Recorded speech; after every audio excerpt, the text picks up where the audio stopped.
Hey guys, Nestler Magic here, and it's November 22nd. You know what that means? Time for Rivals of Ixalan spoilers, apparently. Oh, and I mean additional spoilers, because Wizards themselves did release Galta Primal Hunter and Silvergill Adept. Not really sure what was going on with Silvergill, I don't remember, but Galta is the game day promo that you can like get early, and I thought that was kind of cool. I think the card's crap, but them giving it away early and revealing it was cool. Like, that's, like, legit hype. Like, you literally cannot play with it yet, but still, it's like, ooh, I get a promo just for participation, and it's, you know, something I'm not supposed to have yet. I mean, other than the fact that they're giving it to, like, everybody.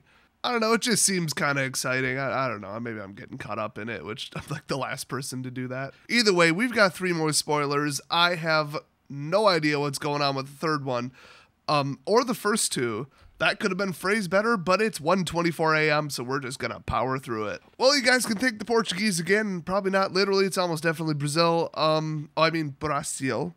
That's how you pronounce it if you're Portuguese and gay. So first up, we've got O Sol Immortal, which I did not know that's how you refer to objects in Portuguese. It's so different than Spanish. It's so, like, more complicated.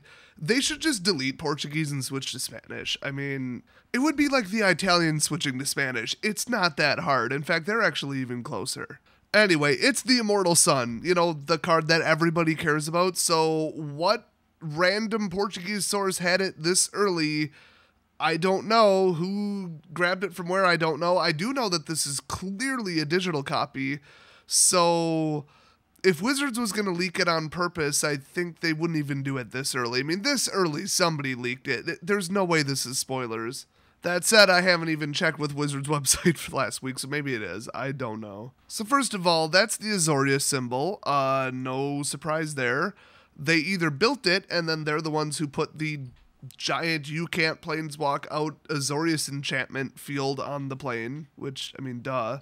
There's no flavor text on this at all, so that's a shame. But I can almost guarantee you that that is the Guild Pact right there. The original one that was like broken or whatever. This has got to be the remnants of it, because that thing could use magic in between planes. Like, that thing was no joke. So I don't think it just went poof and disappeared, or just they flipped the power button to off.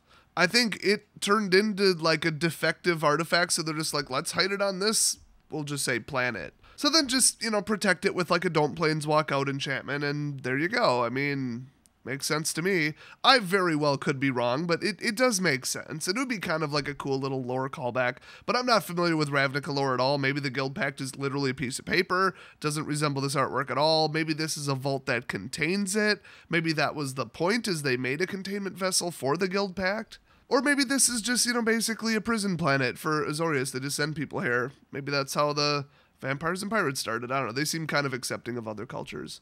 I mean, the city of Ravnica is basically like San Francisco at this point. So what does this say? Well, according to the translation, which I can somewhat verify, players can't activate loyalty abilities of planeswalkers. It's about time we had something that did this. Now, I just gotta say, no matter what this does, it costs 6. So realistically, could you really get it out? Now, it is an artifact. There's a lot of sneaky little let's get out an artifact stuff, but it's like multi-card combos and stuff, so it's not like you could just throw this out on turn 2 and just bork the whole game. You know, it's not like half the cards from Ixalan already. I mean, you got that one that stops that one thing, and then you got the one that stops the other thing, and they're both white and very disruptive to Modern, I guess, even though none of them are worth anything. It's kind of weird. Anyway, that's kind of cool. I mean, I'm sick of the one person playing Super Friends at my LGS. I'm sick of the deck archetype. It's virtually unbeatable because it's just a bunch of planeswalkers, a giant waste of time, way too many turns, and a bunch of control and board wipe crap. So there's never enough cards to stop a planeswalker either. There just isn't.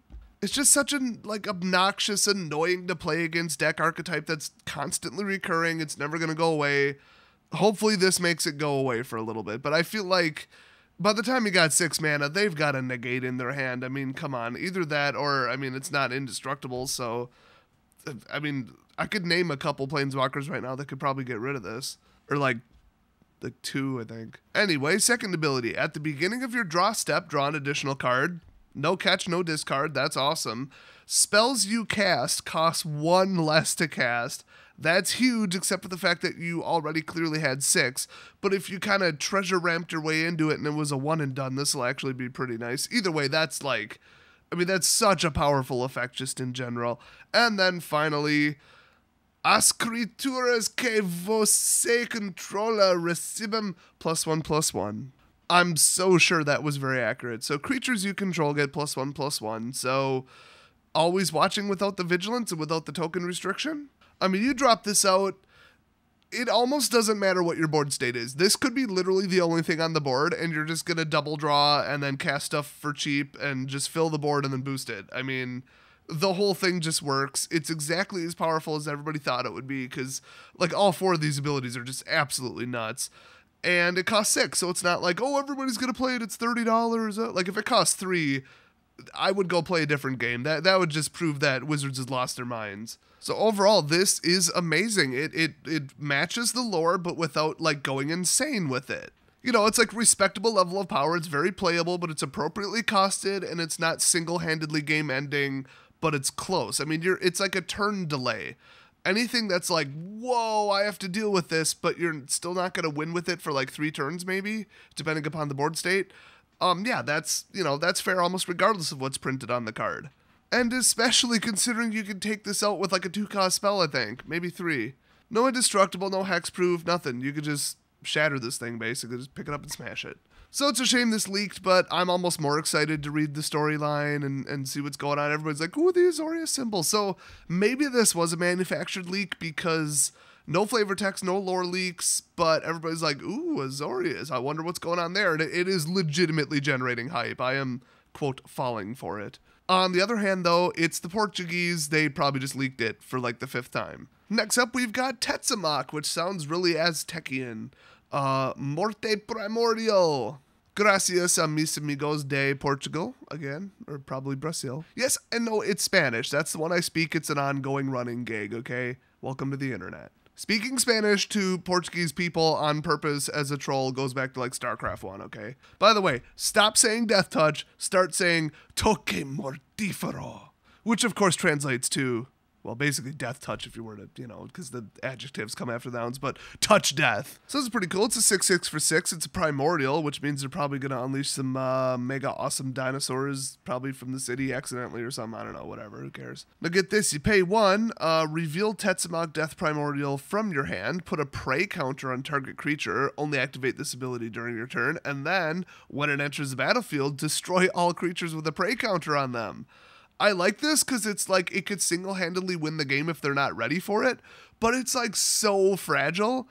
Like if they just essence scatter it, like everything you just paid for and everything you did is like gone. If they make you discard it, that's it. So that's kind of funny to me because it's like, it'll get your blood pumping. I don't really like unreliable mechanics, but this just seems like a fun card. I don't think anybody's going to put it in a terribly serious deck. I mean, Noxious Gearhulk is just a better creature, period. I mean, it's not even, like, worth consideration. So overall, I like this. Outra vez, gracias a Brazil for leaking this card.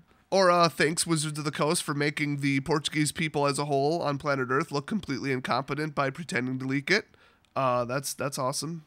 That's totally not enforcing preconceived socioeconomic, notions in any way. Like, everybody knows Brazil completely sucks, but, like, you're not supposed to say it. So next up, we've got an English spoiler. So that means, theoretically, 2 different sources. I mean, that's kind of weird. Kind of makes me think this was fake, but I don't know. Knowing Wizards and their card security and how seriously they take their IP and who they send what to when, no. But it's their policy with somewhat good reason. The logic at least seems right on the surface. It's absolutely not the right strategy in my opinion, but basically they don't comment on security breaches or leaks unless they have a darn good reason.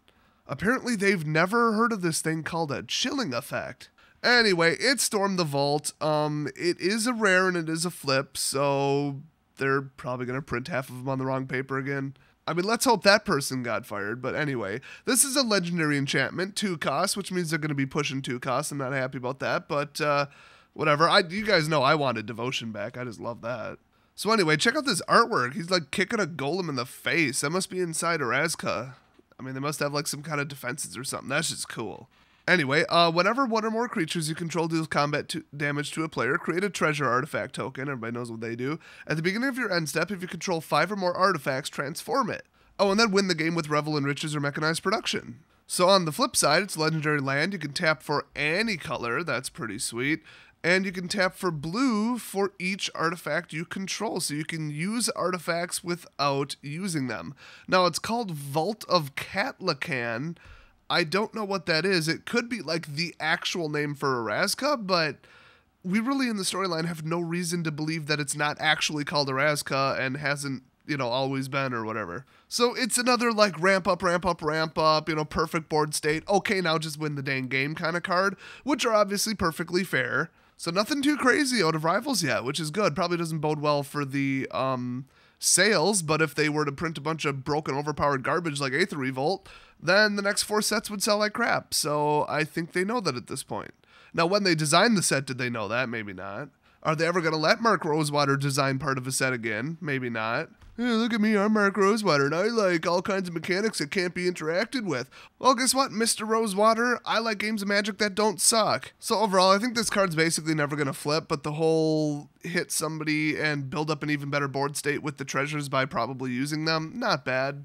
Luckily, it's not on color with Marionette Master. I'm sure that card will be banned by the time Rivals is out or shortly thereafter. And honestly, hopefully they get rid of Scarab God too. Nothing to do with this card, I just don't like that card and it's broken and it's overpowered. So that's about it for the leaks/spoilers. Let's just go with leaks. If anybody knows any kind of history or rumor about it, I googled it, couldn't find nothing. They just kind of showed up somewhere. I don't even know the originating source. I mean, it could have been some like Pastebin level dump somewhere, some anonymous throwaway account. I have no idea. So everybody would be curious if you leave that down in the comment section with actual evidence.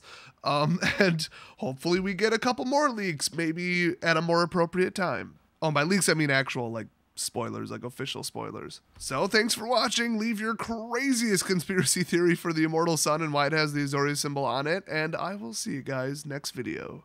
Seriously though, somebody go message Saibon from Saibon Lore. He probably already knows what it is. Like literally that card from Unstable that's like you enchant your whole library. Like the resulting creature is basically Saibon. Like what does MTG Lion always say? Oh, that's about it. Bye guys.